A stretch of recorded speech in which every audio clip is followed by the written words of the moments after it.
Hello दोस्तों, नमस्ते, प्रणाम। स्वागत है आपका हमारे यूट्यूब चैनल श्रेया लोकगीत में।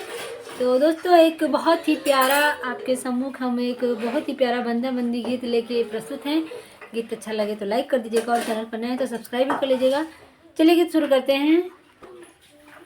लाल लाल ओठवा से बरसे लाल लैया हो की बंदी रोवेली, चलेली ससुरे हो नगरिया की बंदी रोवेली, चलेली ससुरे हो नगरिया की बंदी रोवेली। लागे वाली बतिया ना बोला मोरे सासू हो की मम्मी रोवेली, हमरे नैहर हो नगरिया के मम्मी रोवेली हो की मम्मी रोवेली।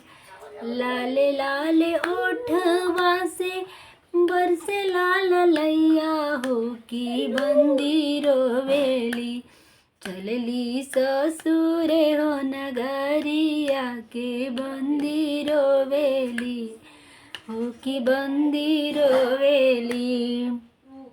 लागे वाली बतिया ना बोला मोर जेठनी हो की दीदी रोवेली, हमरे नैहर हो नगरिया के दीदी रोवेली, हमारी दीदी रोवेली।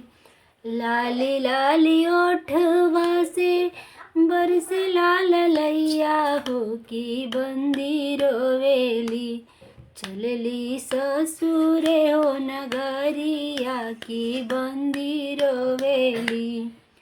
लागे वाली बतिया ना बोला मोरे ननदी हो की भाभी रोवेली, हमरे नैहर हो नगरिया के भाभी रोवेली, हमारी भाभी रोवेली।